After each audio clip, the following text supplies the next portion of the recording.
It rained the day you left. The forest was wet, and the stream was swollen. When they finally found you, the team said you had been buried, and that it took a long time to set you free.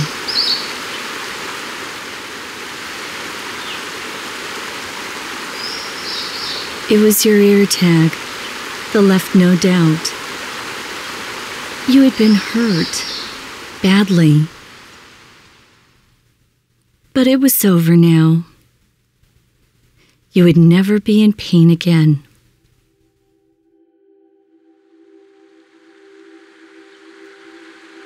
He'd gone missing for 3 days, so we organized a search.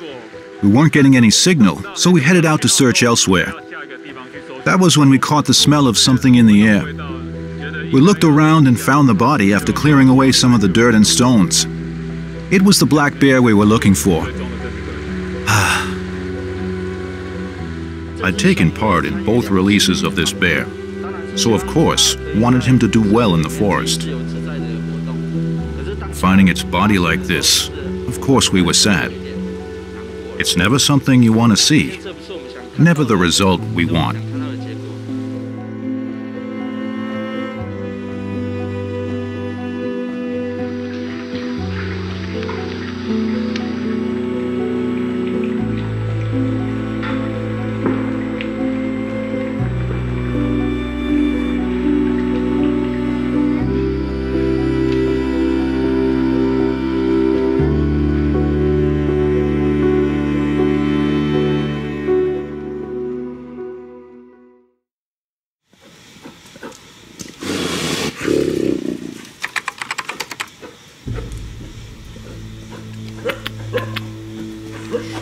Daxue Forest District Office was first notified of a black bear trapped in a persimmon grove near Mount Dongmao in Taichung on October 1st, 2020.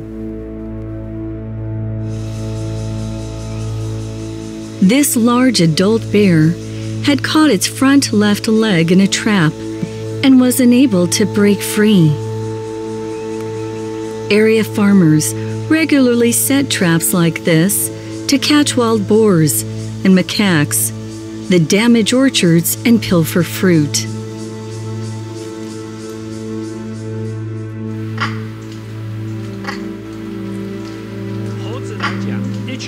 A pack of 15 to 30 macaque monkeys can ruin 10,000 persimmons in just one day. And wild boars can knock entire trees to the ground. Traps like these are necessary to protect our harvest. Although farmers need to protect their crops, boar traps are indiscriminate tools that will snare just about anything, from dogs to bears. In fact, reports of black bear ensnarements have been on the rise. Human and black bear habitats overlap in mountain townships, complicating the relationship between wildlife conservation and commercial fruit farming.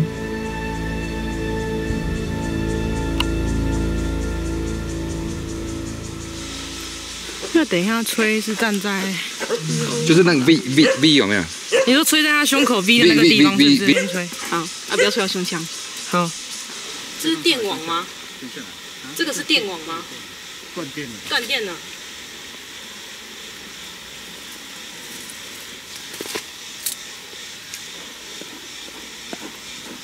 你给它近一点吗？嗯，更近一点。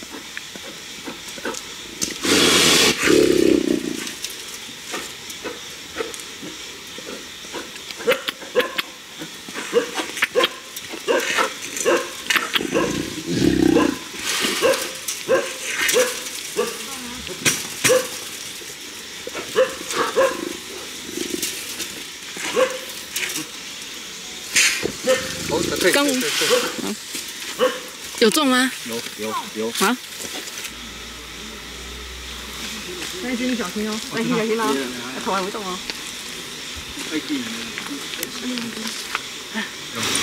这么人提出啊，破坏钱，我们的有破坏钱哦，有破坏钱哦，破坏钱我无准备。在水溅之后。The bear had to be anesthetized before we could free it. I didn't expect the trap to be so heavy-duty. The cutters we brought nearly broke. I had to cut the cable wires one by one before the bear was set loose.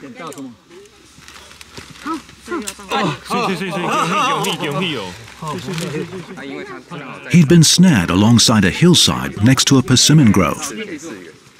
We carried the bear to the bottom of the grove, where we shaved its fur, started an IV nutrient drip, inspected its mouth, everything necessary.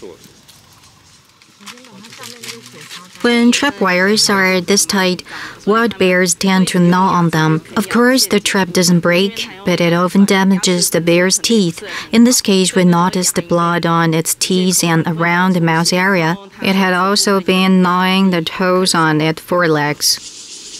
I was responsible for cleaning his paws. The wires of the trap had already dug into his skin, making it difficult to completely shave the fur in those areas. His legs were really swollen. We had to wait to do a more thorough inspection before continuing to treat the wound. So we moved the bear to Tesri's low-altitude experimental station for observation of its injuries and recovery progress, and to determine if and when it might recover well enough for release. A full day of rescue and medical work had freed this male adult black bear from immediate danger. However, its seriously injured front left leg meant it would stay for a time at the station for further observation and care. Although it was the bear's first experience in captivity, information obtained using the ID number on its collar told researchers it wasn't the bear's first encounter with a boar trap. In 2018, Daxue Forest District Office had asked Dr. Mei Xiuhuang and her team from NPUST to capture, tag, and release 6 wild black bears in the vicinity of Mount Daxue for conservation research purposes. Of the 6, 16711, or 711 for short, was the one discovered in the trap. When tagged, 711 was found to be respectively missing 1 and 4 toes on its right and left forelegs, as well as having broken and abraded teeth. These signs pointed to 711 having been caught in and subsequently escaping at least 2 boar traps.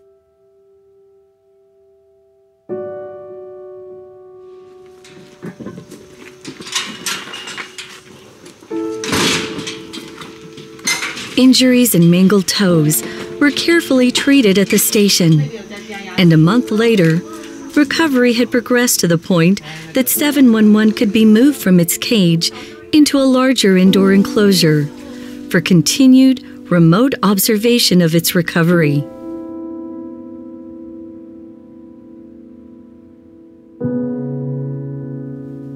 However, while showing good physical progress, 711 was also exhibiting signs of agitation. In the morning of the second day, while in the enclosure, the bear heard far-off footsteps and hid. After that, it just stayed put in its hiding place. Later, we decided to cover the enclosure with tarpaulin to cut the yard off from outside views and activity. In the afternoon of the 4th day, both the quiet and hunger finally convinced the bear to leave its hiding spot and to nibble on the food we had left. That night, it ambled over into the outer cage area and began exploring its environment.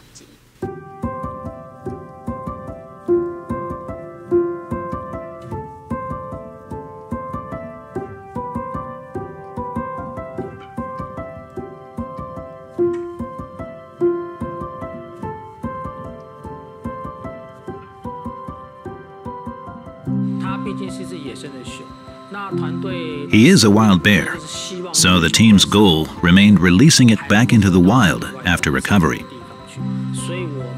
Thus, except when absolutely necessary, like during feedings and cleanup. We avoided contact as much as possible and monitored his status remotely, reporting anything new to the veterinarians for discussion and follow-up. After 2 months of recovery, 711 was active and already able to leap from its perch onto 2 paws.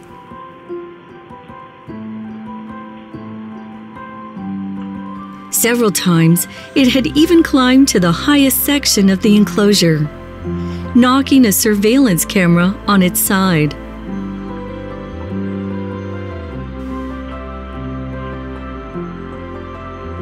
With its injuries, health status, and reaction to humans all up to release standards, team specialists green-lighted 711's return to the wild in a protected wildlife habitat along Kung Stream near Mount Daxue.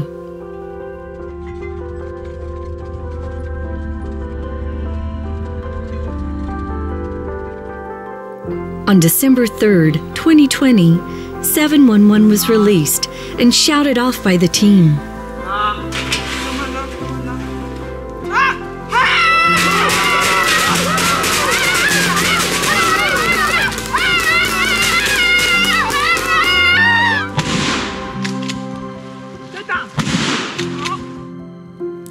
Back in its familiar forest, all hoped 711 would stay safe and healthy and well clear of settled areas. But for naturally wide-ranging black bears, human-imposed boundaries mean little, especially when there is food at stake. Just 2 weeks later, 711's GPS collar showed it heading in the direction of a mountain village.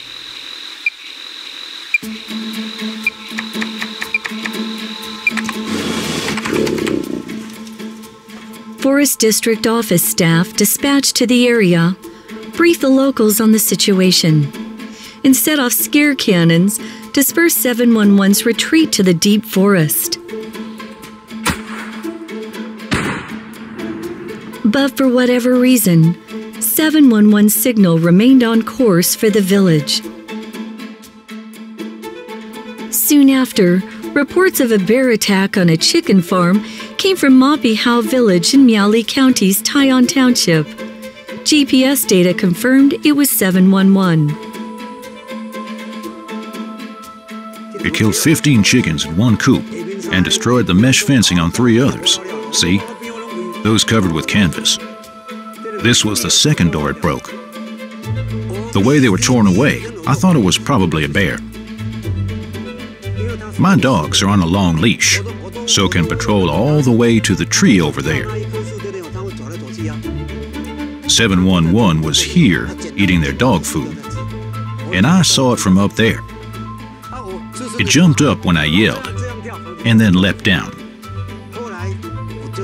I asked the Forestry Bureau to leave me some of those scare cannons. I set them off after dark now, and the bear hasn't been back.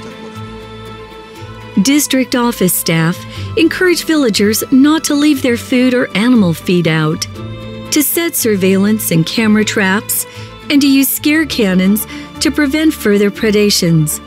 However, 711 continued raiding local orchards and farms. 711 was the first black bear known to be so active in areas of regular human activity. I think it was a game for him. He'd scamper up into the mountains when confronted, but return after we left. This persisted for over a month. The villagers were scared. Staff from Shuangqi Station and Dongshi Forest District Office stepped in and relieved most of the concerns with answers and advice. At least it kept them from thoughts of harming the bear. I've personally seen Formosan black bears fewer than 10 times. This shows they're more afraid of us than we are of them. When they see people, they stay clear.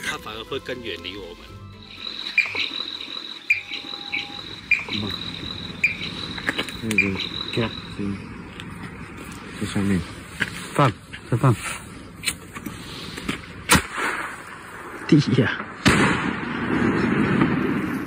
它又动了。 In early January 2021, 711 had wandered into an area around Taishan village in Taichung, ransacking a cabin for food when its owner was away.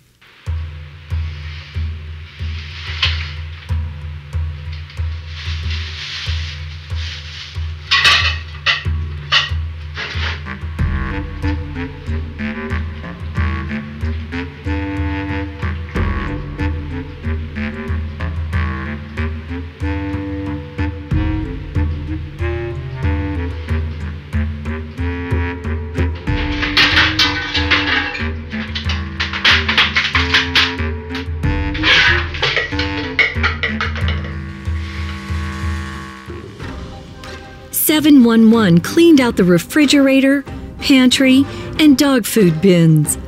Daxue Forest District Office again responded by helping area residents secure their food stores and set up scare cannons.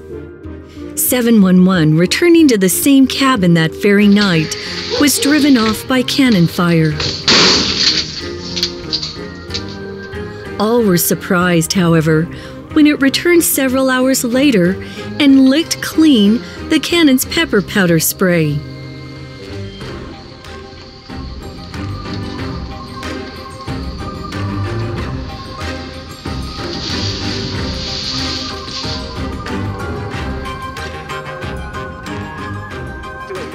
The pantry was destroyed completely.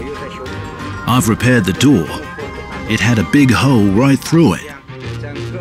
It destroyed the refrigerator and took everything inside. The bear just pushed the whole thing over. 2 bags of dog food. It took both of them too. I was afraid it would be back. We collected our stuff and retreated back home. Fearing local sentiment could turn against 711, the district office launched a broader effort to drive the bear far away from settled areas.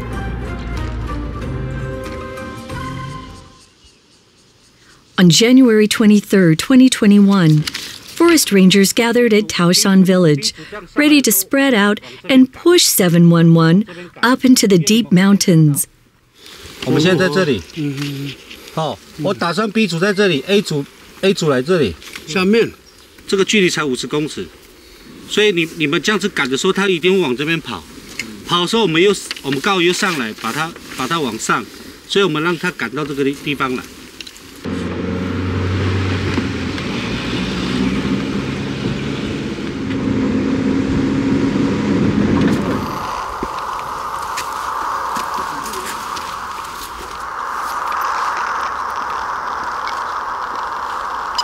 怎么样？很强，它离我们很近。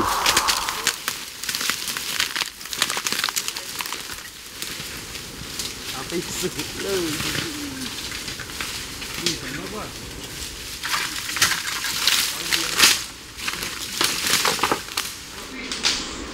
不要让它说这个出现，那个摄影大哥小心哦！小心啊！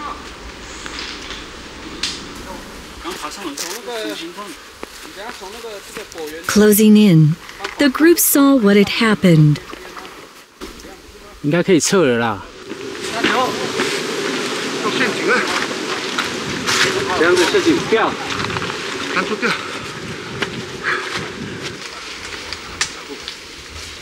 711 had become ensnared again, and the rangers' big push was transformed into a rescue mission. 哎，阿贤，咱唔得先起来看。破坏点。哦，先看下点。哦。他那个阿手臂有一段呢，不要太靠近了。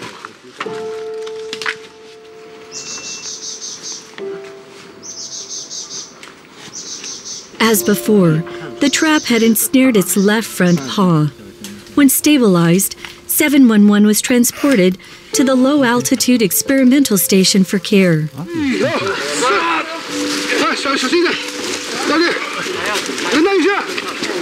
Badly wounded, 711 would remain under the station's care for over 400 days this time.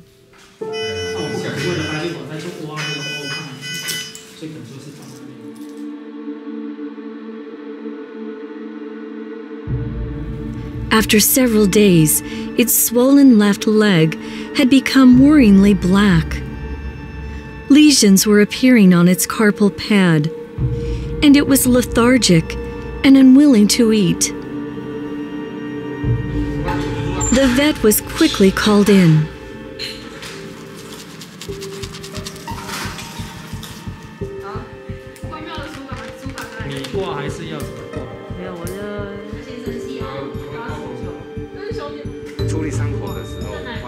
There were ligature marks, similar to what I'd seen before. The first time, it was on the arm just above the wrist, and this time it was directly on the wrist, which impaired blood flow and damaged wrist ligaments, some to the point of breakage. That's why we brought in our veterinarian team for their assessment. Treatment would be a true challenge. Did we even have the ability to nurse 711 back to health? We considered amputation, but ultimately decided against, because doing so would put it at a distinct disadvantage in the wild. So we sent him to our medical team at the Wildlife Rescue and Research Center in Nantou for observation and immediate medical attention if needed. We did 11 surgical debridements over a 6-week period to save that arm.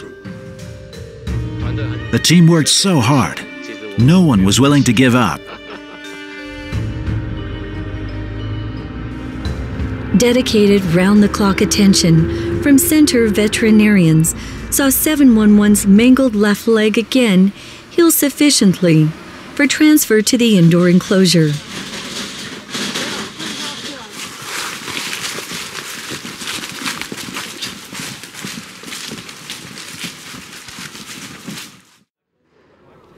Meanwhile, the Daxue Forest District Office named Taoshan and Mapihao black bear-friendly villages to thank residents for their reporting and assistance with bear conservation.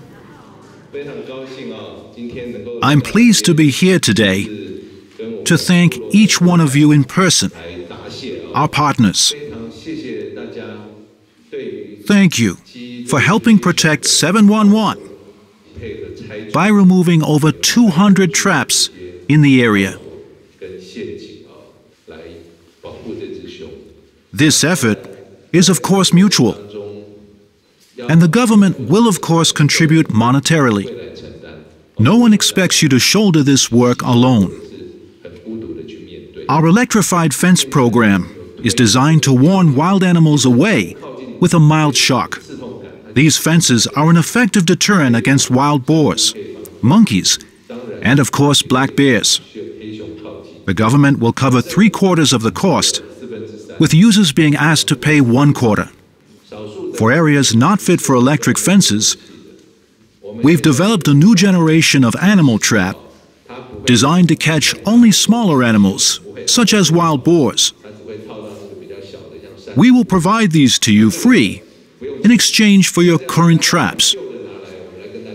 A third thing I'd like to announce today is that if you see a trapped or injured black bear, please notify our Bureau's rescue hotline at 0800 000 930. A reward is offered to those who call in a report. We are promoting these 3 initiatives nationwide. Each of you is crucial to the success of conservation. And as the closest neighbors of mountain wildlife, your participation is key to conservation's long-term success.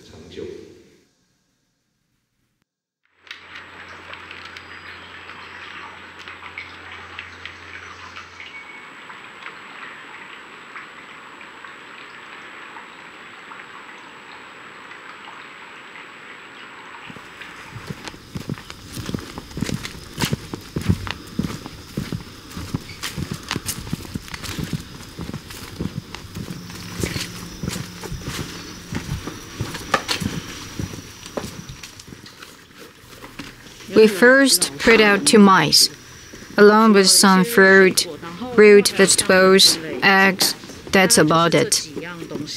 In the wild, Formosan black bears consume a mostly vegetarian diet, so we try to mirror that here. Because chicken feed and dog food were part of its encounters with people, we are eliminating this from its diet. The yard is fairly small, so we do our best to keep it busy moving from place to place. The perches we've installed for it to climb help us assess its recovery progress. It's good at detecting food but misses some, which wild macaques are more than happy to scavenge.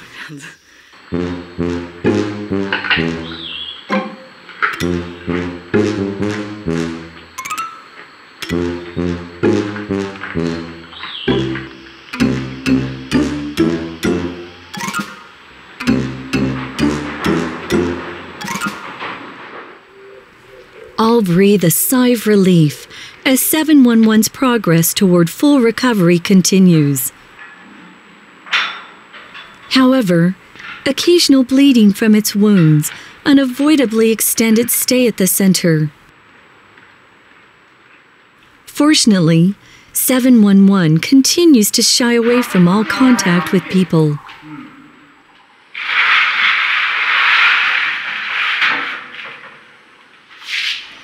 Fear of humans is a necessary condition for release back into the wild.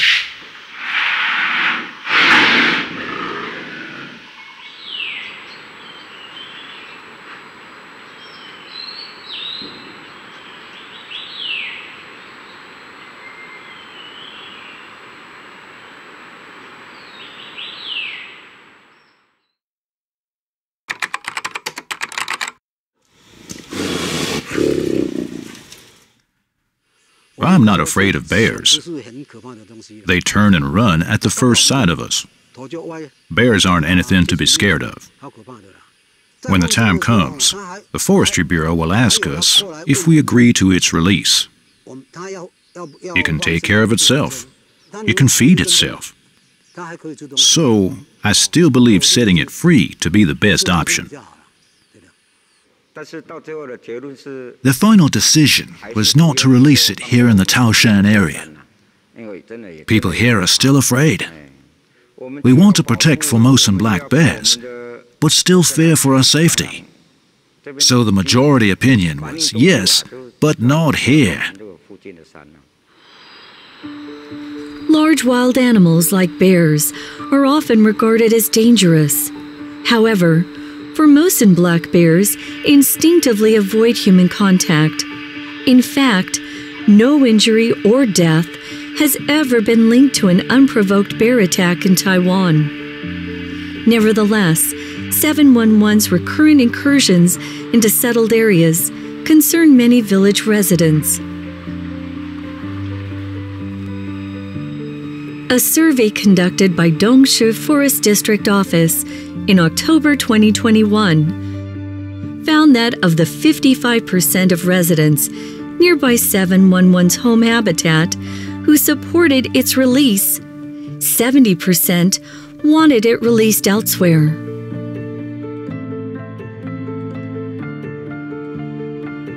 Thus, the question remained, could 711 be released? And if so, then where?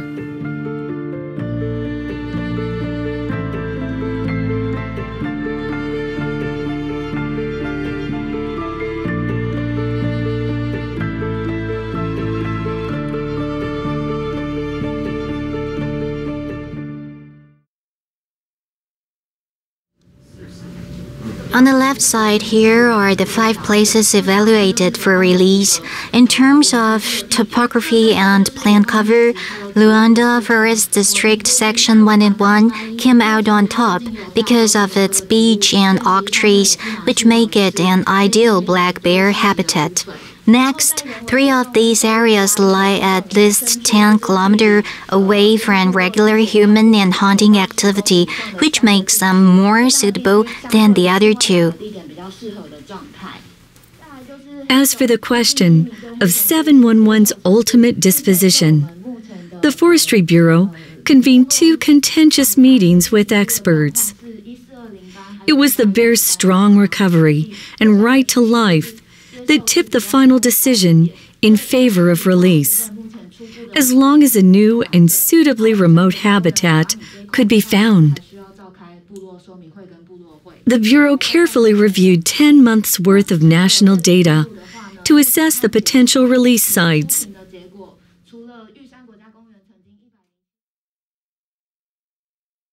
Section 181 in Nantou County's Danda district is our initial preference based on natural conditions and remoteness.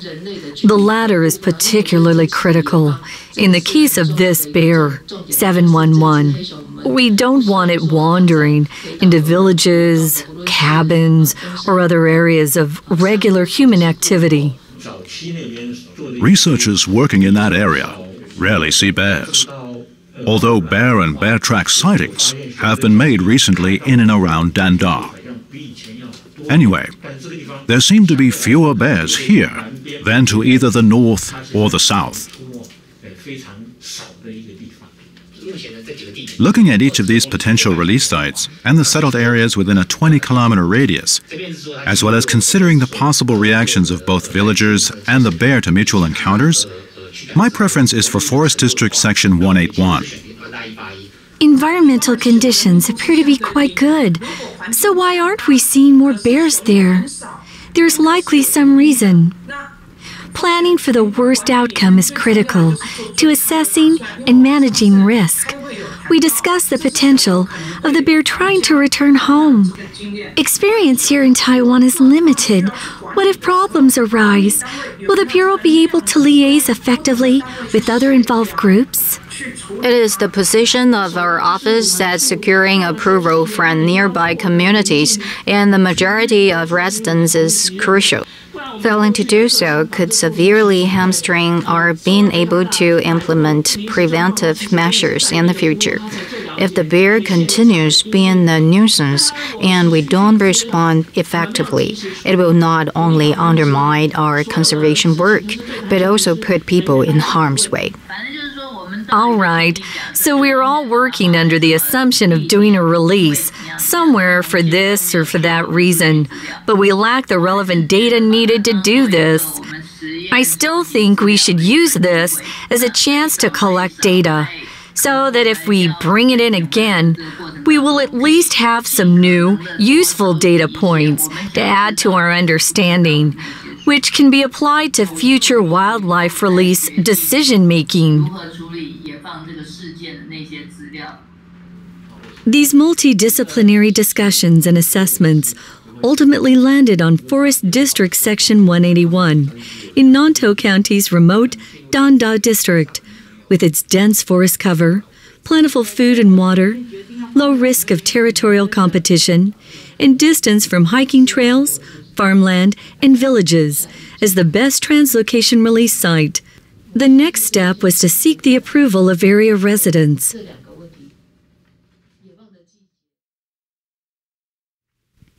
A town hall meeting to discuss the idea of release was convened on January 15, 2022, with the neighboring villages of Dili, Shuanlong, Renhe, and Tannan.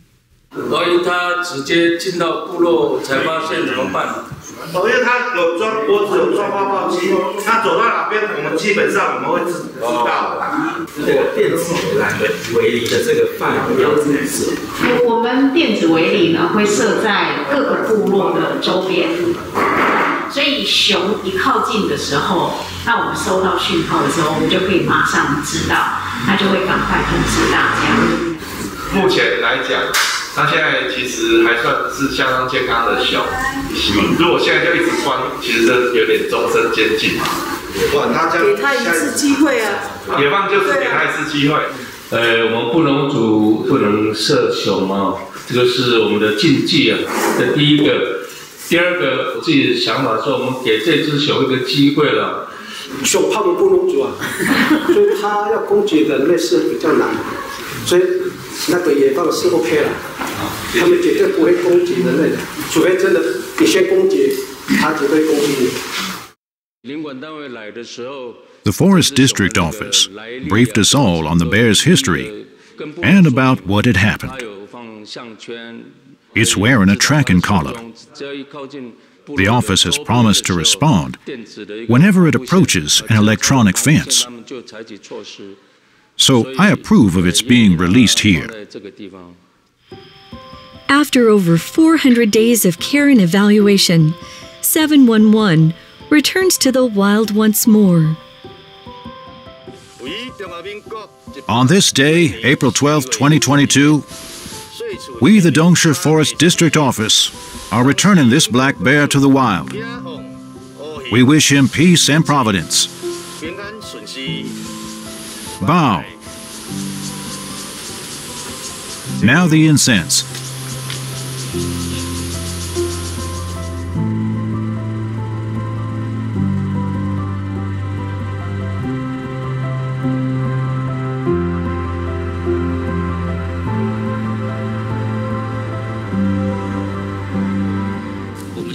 We're in Nantou Forest District Section 181, which is under Nantou Forest District Office purview. We're here to release 711 back into the wild. After the bear arrives by helicopter, we'll move it to the release site. Release procedures will begin after the veterinarian team gives the okay. Once free, the bear can head this way. It's a really good release spot because we're about 10 kilometers from the nearest village. On prior visits, we found Nanmu laurel and other trees that should produce plenty of seasonal berries. This is a good area in terms of natural and food resources, which will hopefully be incentive enough to keep the bear foraging nearby. We'll use a GPS monitor to track its movements.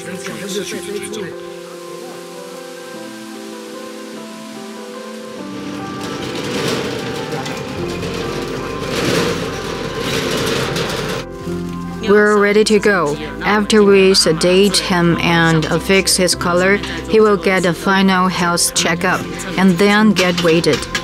He's been here twice now. I'm strongly impressed that he's not overly happy here and would prefer to be back home. He isn't particularly curious about things here and spends his time gazing outside. Captive black bears will play occasionally with the things we provide them, but not him. He seems to take his current situation as temporary. He's biding his time until freedom.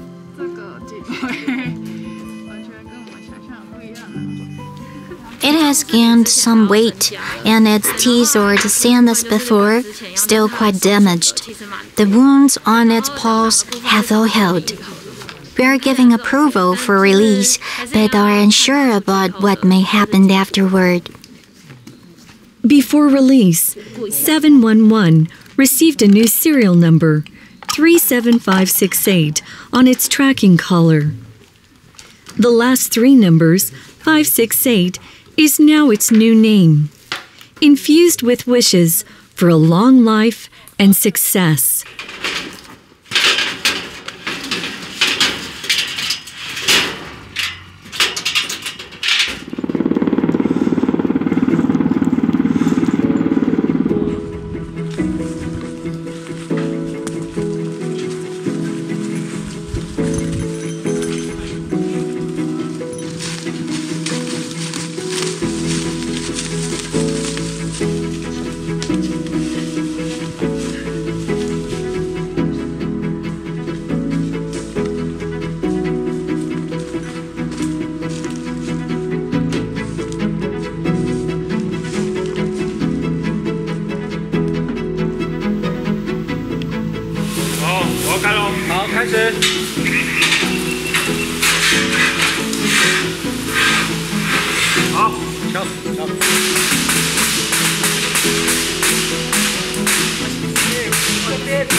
.568 was again free.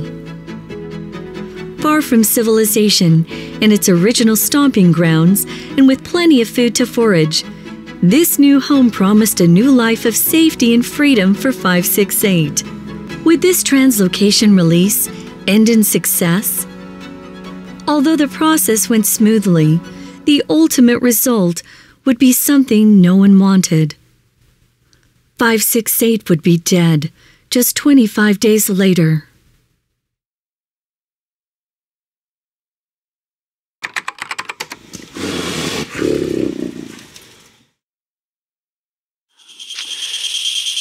After his release, 568 suddenly, like children often do when crossing the threshold into adulthood, turned to me and said, "I want to go home." We wanted to send him back home, but knew the challenges involved. We wanted to send him back, but that simply wasn't the way things worked out.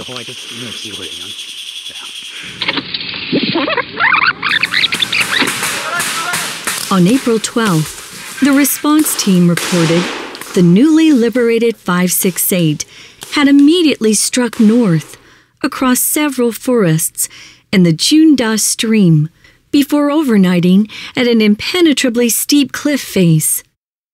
The next day, it succeeded further upstream and continued moving on a northwesterly course.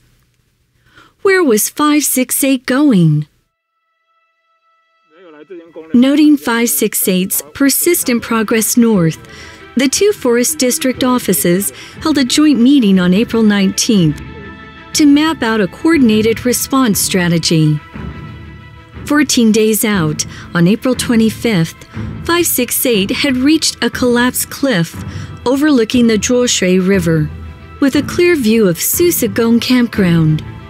Was 568 still trying to forage in settled areas? The response team raised the alert in nearby villages, set up camera traps at strategic locations, and brought in cages and gear to capture 568 again if needed. However, if 568 were again removed due to public safety concerns, it would almost certainly end all hope of freedom.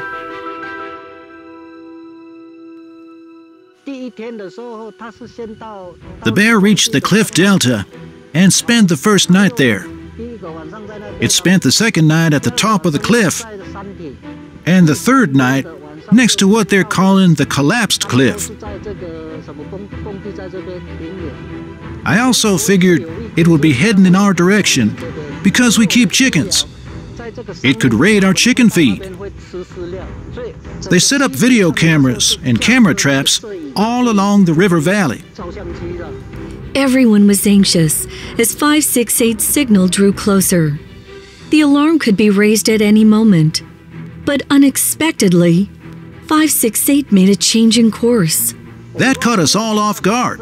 It took a right turn and avoided our area. I felt better about the situation. At least it had left us alone. But it was also kind of a letdown. I thought I'd get to see it, but I didn't. The response team again got ahead of 568's new route, setting up video surveillance near houses and chicken coops, handing out bear spray, and laying in for the night. In the morning of the 27th, 568's signal passed through a forested area, well away from settled areas. The bear crossed the Daxue River and Highway 16 before taking a long snooze in the adjacent foothills. This was a good sign. On the 28th, 568 headed upwards and to the north, leaving the Forest Bureau's electronic fence network far behind. If it remained on its current course, it would soon wander into the populated Sun Moon Lake area. Anxiety again pulsed through the team. On the 29th, another response team meeting was held. Nantou Forest District Office's police station was notified. Electronic fences were installed. Preparations were made for capture, and the alert was raised throughout the area of potential contact. All eyes were on 568's progress forward. continuing to push north would eventually take it back home, to Mount Daxue. Was 568 on a course for home? Although we have many reported cases of this behavior among American black bears, there are no data available on the homing instincts of Formosan black bears. 568's trajectory shows purposeful north-northwest-north movement. Mount Daxue is its home territory, and if we extrapolate its course forward, it leads to that area. Also, its activity is not indicative of localized roaming, but rather of directional movement. In my opinion, this is homing behavior. On April 30th, GPS data showed 568 turning northeast, putting it 2.9 kilometers away from a popular amusement park attraction. Later that afternoon, it had crossed over the Shuishe mountain ridgeline and was again tracking a northward course. On May 2nd, 568 had left the dangers of Puli and Sun Moon Lake well behind, but was now approaching Dongguang village. For the next 2 days, 568 stayed close to a trail in Zhuoshe. Because the team expected the bear to continue north along one of 2 possible routes, Puli Station was asked on May 4th to issue an alert for the affected district of Wujie. On May 5th, 568 entered a farming area in the foothills of Mount Wujie. A meeting of the response team was again convened, with 568's continued northward course encouraging the decision to launch a public Help 568 Return Home campaign and to send team members to 568's likely next destination, Wujie. 568's signal remained on track for Wujie. In the afternoon of May 5th, team members met with the village head and community leaders to discuss preparations and ask that animal traps be pulled up temporarily. From the village office, a Formosan black bear is known to be in the vicinity of our village. So we are asking that all residents stay indoors after dark for the next few days. If you encounter the bear, remain calm and try to avoid threatening it.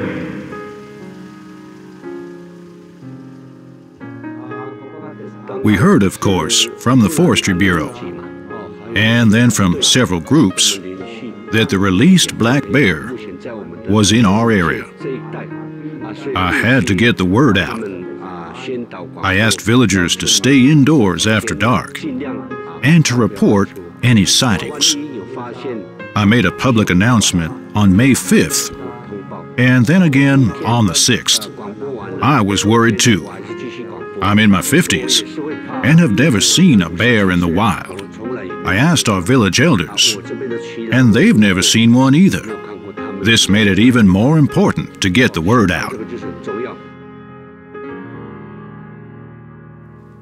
Since its release in the Danda district 25 days ago, 568 had traveled 54.75 kilometers, crossed 14 mountain ridges, scaled rock faces as steep as 65 degrees, and logged 27 kilometers in altitude changes, ranging from 432 to 2,050 meters above sea level.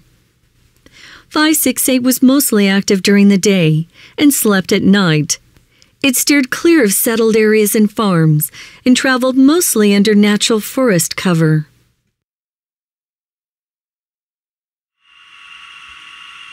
In Wujie village, the response team kept a careful vigil and used a VHF receiver to keep even closer tabs on 568's signal.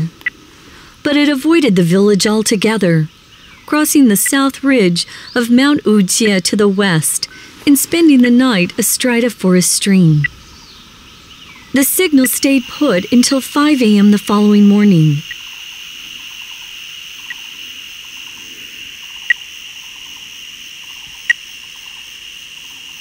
Then, after proceeding onward for a while, it stopped abruptly. But why? The response team called a temporary halt to the Help 568 Return Home campaign and assembled a search team. With the delivery of a more powerful and accurate VHF ground-based radio system on May 7th, a precision search of the area was launched. On May 8th, the difficult terrain delayed the team's progress in searching the forest. On the 9th, an unusual odor was detected during several passes by a forest stream.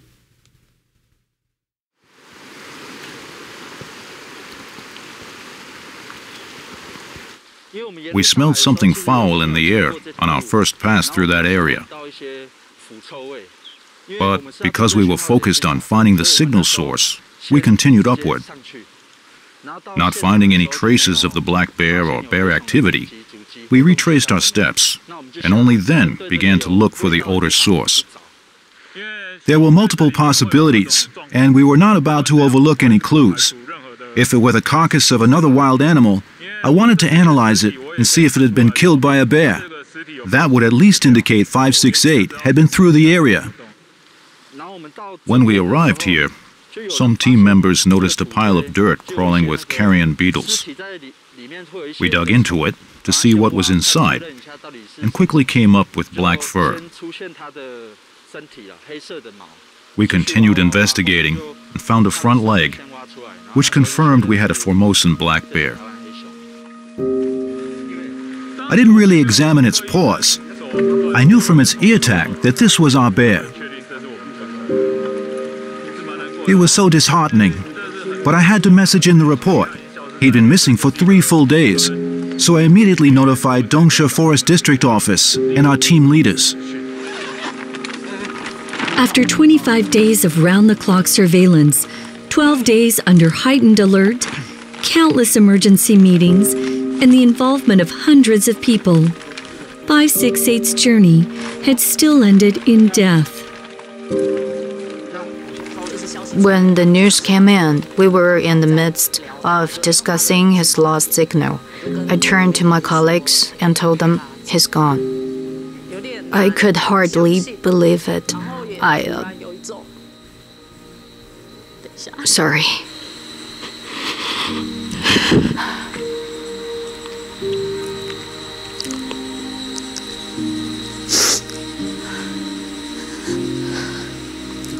There were so many people involved. We'd invested so much. It was all for naught. I didn't want to think about what he may have seen in his final moments. Rescued animals face a harsh environment when they're released back into the wild. Of course, I never once thought he would go so quickly, but we now have no choice but to accept the reality. We hope to be able to release all of our rescued animals. Raising 711 in captivity would be a 20 to 30 year sentence. So when feasible, release is best for all involved. What does this mean for the future? Will it affect our decisions? Of course, we don't want to see another result like 711. I am so grateful to this bear for expanding our knowledge of black bear conservation and of how to create bear-friendly villages and environments, as well as comprehensive conservation programs for endangered species to coexist together. These are really the most important issues to consider.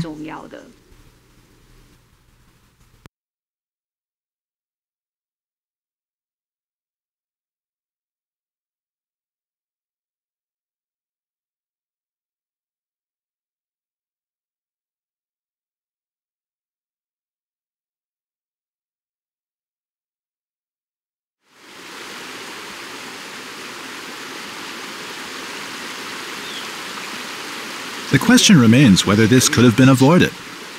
It's hoped that the Forestry Bureau's new hunting self-regulation program for indigenous Taiwanese will encourage reporting by normalizing interactions with the hunting community and respecting local traditions. It will protect those who report shooting or trapping a bear by mistake from legal repercussions. So, if the program had already been enacted in Wujie, or there were at least some awareness there, that such an act would not be handled as a crime, this pitiful ending could have been avoided. Of course, we can never be 100%, but I'm confident more people would be willing to report what really happened. If those hunters had been confident that immediate reporting would protect them from legal punishment for their mistake, 568 may yet have escaped death once more. This, however, requires both full trust in the government's word and acceptance by mainstream society of indigenous hunting traditions. Clearly, much work remains to be done.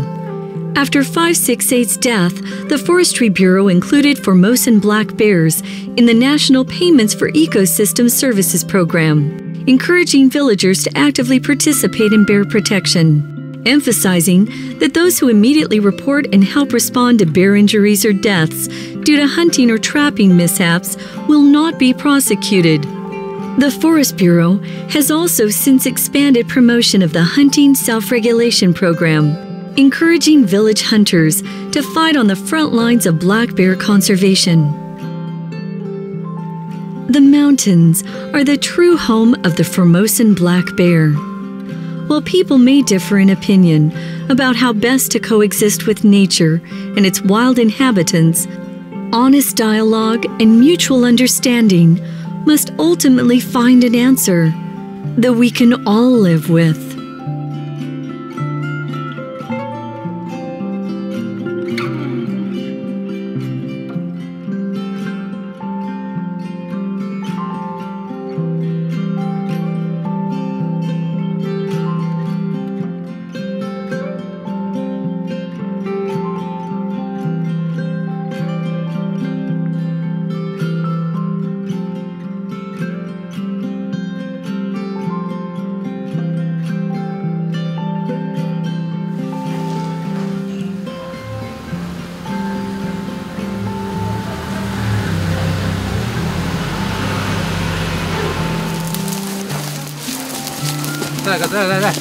再往我们这里一点。来，放，小心哦。不要拿到袋子啊。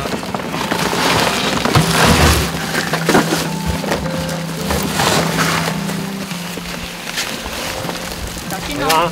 可以放了，这个可以先开吧。